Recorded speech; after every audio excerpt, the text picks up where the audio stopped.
स्वागत है आप सभी छात्रों का आपके अपने इस चैनल स्टडी विद टाइगर पर। तो जैसा कि आपको पता है कि हम आपको अपने चैनल के माध्यम से कुछ न कुछ उपयोगी जानकारियाँ जो आपके प्रतियोगी परीक्षा से संबंधित होती हैं, चाहे वो महत्वपूर्ण प्रश्नों की श्रृंखला रही हो, चाहे रीजनिंग के मैथ के क्वेश्चन रहे हों, या फिर सब्जेक्ट में हिस्ट्री की क्लासें रही हों, ये आप तक समय समय पर पहुंचती रहती हैं। तो इधर कुछ दिनों पहले हमारी क्लासें बंद थी, लेकिन आज से हम अपनी क्लास आप लोगों के बीच में कंटिन्यू करना चाहते हैं। तो आज की जो हमारी क्लास है वह है महत्वपूर्ण प्रश्नों की कुछ श्रृंखला। तो आइए देखते हैं कि जो महत्वपूर्ण प्रश्न हैं वो आपके प्रतियोगी परीक्षा से संबंधित है, जो कि सभी प्रतियोगी परीक्षाओं के लिए महत्वपूर्ण है, चाहे वो यूपी पीसीएस का एग्ज़ाम हो, आरओ हो, उत्तर प्रदेश पुलिस कांस्टेबल की भर्ती हो, या उत्तर प्रदेश अधीनस्थ सेवा चयन आयोग द्वारा कोई भी परीक्षा कंडक्ट कराई जा रही हो। सबके लिए ये प्रश्नों की जो श्रृंखला है वह अति महत्वपूर्ण है। तो आप हमारे चैनल पर आके इस महत्वपूर्ण प्रश्नों की श्रृंखला को अच्छे तरीके से कवर करिए। तो आइए शुरू करते हैं आज हम अपने महत्वपूर्ण प्रश्नों की इस श्रृंखला में पहले प्रश्न के साथ। तो सबसे पहले हम ये देखते हैं कि जो हमारे प्रश्नों की श्रृंखला है उसमें हमने 5 क्वेश्चन की जो श्रृंखला है वह आपके सामने रखी है, जिसमें से हम ये देखते हैं कि जब भी आपको क्वेश्चन दिया जाए तो उसमें जो कीवर्ड है उसको अच्छी तरीके से आइडेंटिफाई करिए। अगर आपको पता चल गया कि इस प्रश्न में आपसे क्या पूछा जा रहा है तो उस प्रश्न का उत्तर देने में आपको बहुत ही आसानी होगी। साथ ही साथ उसको बहुत ही अच्छी तरीके से आप उसके और विकल्पों को एलिमिनेट कर पाएंगे। तो सबसे पहले हम देखते हैं प्रश्न संख्या 1। तो प्रश्न संख्या जो 1 है वह है कि सूर्य की विकिरण ऊर्जा जिसका परिणाम है वह है। विकल्प आपका ए है नाभिकीय विखंडन, विकल्प बी है आपका रासायनिक क्रिया, विकल्प सी है आपका नाभिकीय संलयन, विकल्प डी है आपका ब्रह्मांड विकिरण। तो आपसे जो प्रश्न पूछा जा रहा है वह यह पूछा जा रहा है कि सूर्य की जो ऊर्जा है उसका जो अपार स्रोत है वह किस माध्यम से आप तक पहुंचता है, या सूर्य में जो ऊर्जा बनती है वह किस माध्यम से बनती है। तो सबसे पहले हम जान लेते हैं कि सूर्य की जो विकिरण ऊर्जा है वो नाभिकीय संलयन का परिणाम है। किसका परिणाम है? नाभिकीय संलयन का परिणाम है। तो अब हम जान लेते हैं कि ये नाभिकीय संलयन क्या होता है जिसके द्वारा हमें सूर्य से ऊर्जा प्राप्त होती है। तो सबसे पहले देखते हैं कि सूर्य आग का एक बहुत बड़ा गोला है जिसमें नाभिकीय संलयन की प्रक्रिया होती है। उस प्रक्रिया के द्वारा हाइड्रोजन हीलियम में बदलता है और उससे किरणों के माध्यम से हम तक ऊर्जा पहुंचती है। तो इस नाभिकीय संलयन प्रक्रिया को हम समझते हैं कि यह जो नाभिकीय संलयन प्रक्रिया है वह क्या होती है। तो जो नाभिकीय संलयन होता है उसमें 2 हल्के नाभिक के जो अणु होते हैं या नाभिक के जो कण होते हैं वह आपस में मिल करके एक बड़े नाभिक का निर्माण करते हैं। अर्थात जहां 2 हल्के नाभिक परस्पर संयुक्त होकर एक बड़े एवं भारी नाभिक का निर्माण करे वह प्रक्रिया आपकी नाभिकीय संलयन कहलाती है। इस नाभिकीय संलयन की प्रक्रिया में जो दोनों हल्के नाभिक का द्रव्यमान है वह भारी नाभिक के द्रव्यमान से अधिक होता है। इसलिए क्योंकि जब भारी नाभिक 2 हल्के नाभिक से मिलकर के भारी नाभिक का निर्माण होता है तो उसमें कुछ ऊर्जा मुक्त होती है और वह ऊर्जा जो मुक्त होती है वह उसके भार में कमी ला देती है। अर्थात जब 2 हल्के नाभिक मिलकर के एक भारी नाभिक का निर्माण करते हैं या एक बड़े नाभिक का निर्माण करते हैं तो वह प्रक्रिया जो होती है वह आपकी नाभिकीय संलयन की प्रक्रिया होती है। इस नाभिकीय संलयन की प्रक्रिया में हाइड्रोजन अणु हीलियम अणुओं में बदलते रहते हैं और सूर्य में ऊर्जा बनती रहती है। यही ऊर्जा किरणों के माध्यम से हमारी पृथ्वी तक पहुंचती है और पृथ्वी पर जितने भी सजीव प्राणी हैं वह इस ऊर्जा का अवशोषण करते हैं और इस ऊर्जा के द्वारा वह अपने दैनिक कार्यों से संबंधित क्रियाएं संपन्न करते हैं। तो हमने जाना कि नाभिकीय संलयन प्रक्रिया क्या है और इस नाभिकीय संलयन प्रक्रिया के द्वारा ही हमें सूर्य से ऊर्जा प्राप्त होती है। तो अब हम देखते हैं कि हमारा जो प्रश्न संख्या 2 है वह क्या है।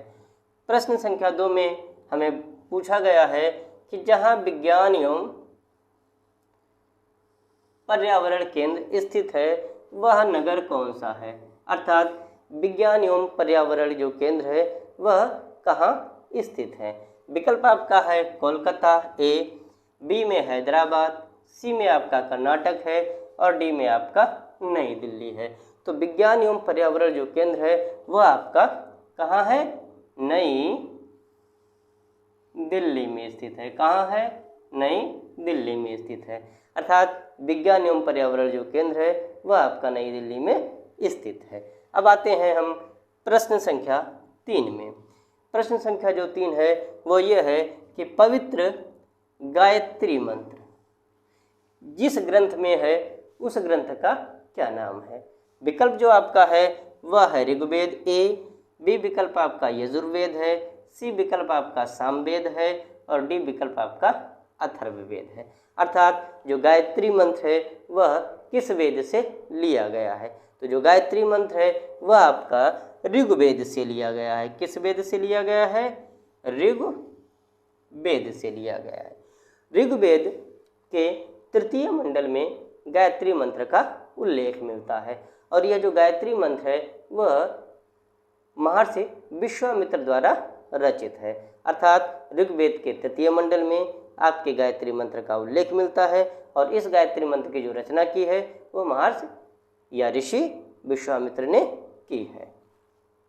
तो इससे संबंधित आपको 3 क्वेश्चन मिल जाते हैं कि अगर आपसे पूछा जाए कि ऋग्वेद का वर्णन किस मंडल में मिलता है तो आपका उत्तर होगा तृतीय मंडल में। और अगर ये पूछा जाए कि गायत्री मंत्र की जो रचना है वह किसने की थी तो आपका उत्तर हो जाएगा महर्षि विश्वामित्र ने। अर्थात गायत्री मंत्र आपका ऋग्वेद के तृतीय मंडल में मिलता है और विश्वामित्र ने इसकी रचना की थी।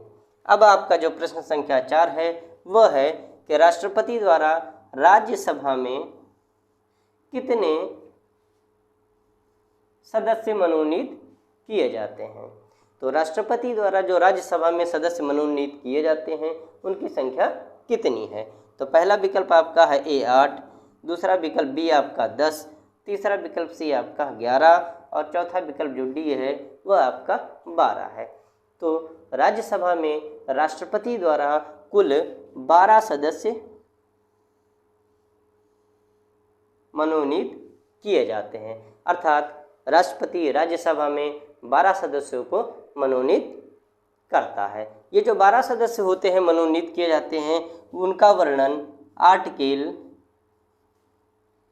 80(3) में मिलता है। अर्थात आर्टिकल 80(3) के तहत राज्यसभा में राष्ट्रपति 12 सदस्यों को मनोनीत कर सकता है।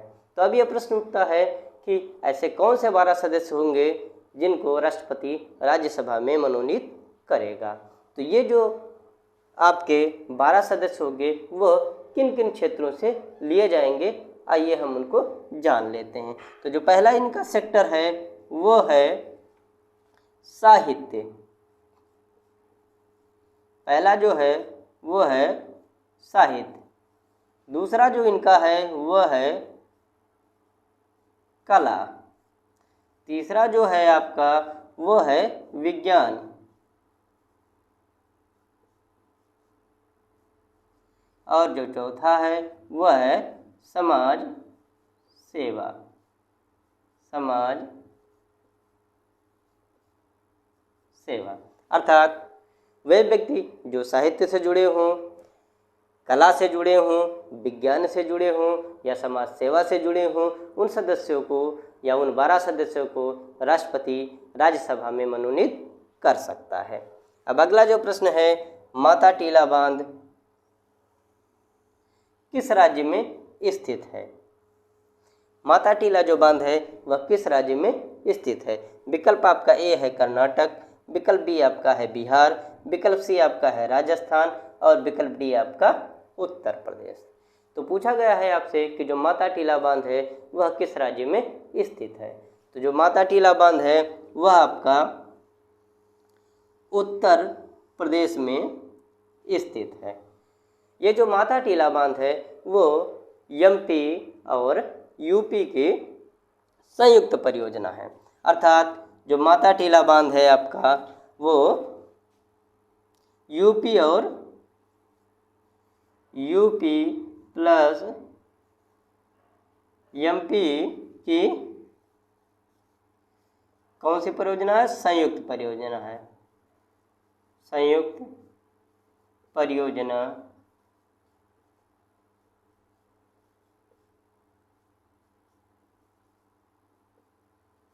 है। यह जो है 1958 में बनाई गई। कब बनाई गई? 1958 में बनाई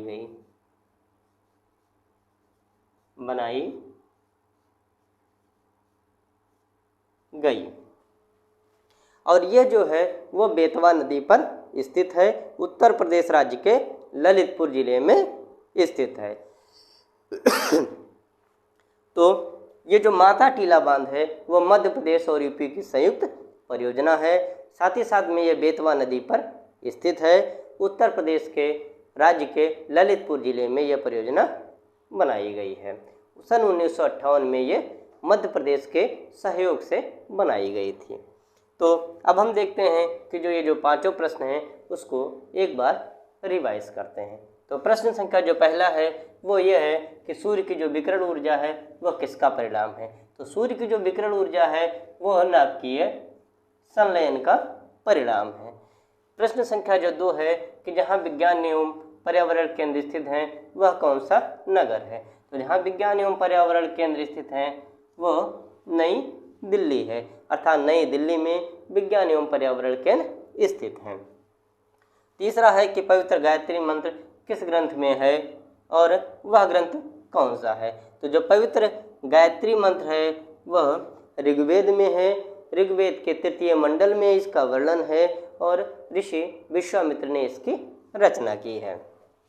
चौथा प्रश्न है कि राष्ट्रपति द्वारा राज्यसभा में कितने सदस्य मनोनीत किए जाते हैं? तो राष्ट्रपति द्वारा राज्यसभा में कुल 12 सदस्य मनोनीत किए जाते हैं। ये जो 12 सदस्य होते हैं वो आपके साहित्य से होते हैं, कला से होते हैं, विज्ञान से होते हैं और समाज सेवा से संबंधित होते हैं। इनका वर्णन अनुच्छेद 83 में मिलता है। अर्थात यहाँ से आपके 3-4 क्वेश्चन तैयार हो गए कि पहला कि राष्ट्रपति राज्यसभा में कितने सदस्य मनोनीत करता है? तो कुल 12 सदस्य मनोनीत करता है।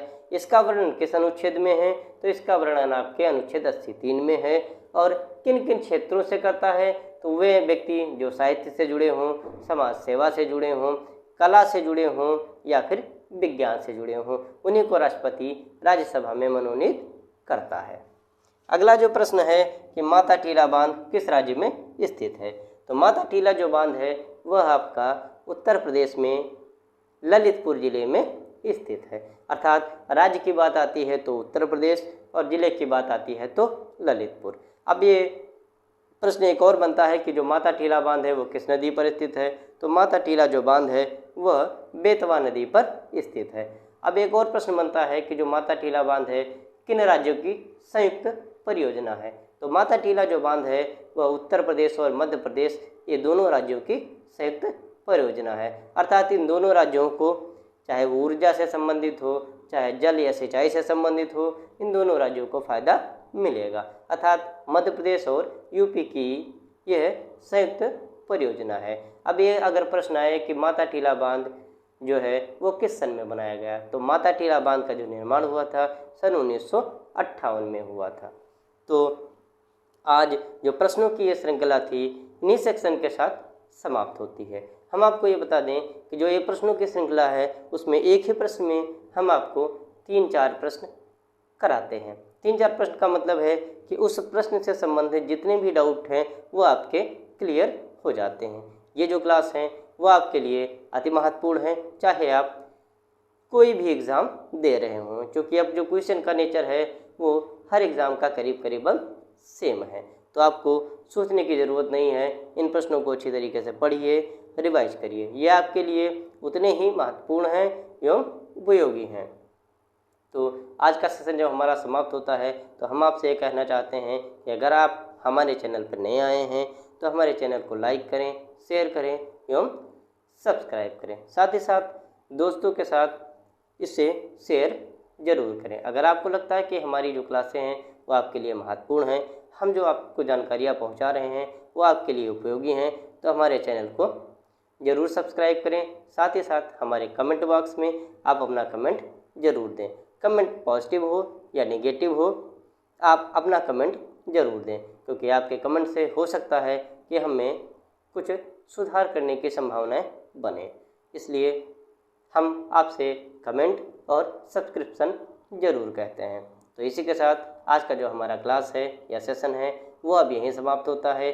डेली इसी तरीके से हम आपके लिए अति महत्वपूर्ण प्रश्नों की श्रृंखला लाते रहेंगे, मिलते रहेंगे आपसे। खूब मेहनत करिए, आशावादी बनिए। अपने टारगेट को पूरा करने के लिए आप खूब हार्ड वर्क करिए। तो इसी के साथ ऑल द बेस्ट। हम आपसे मिलते हैं अगले सेशन में। जय हिंद, जय भारत।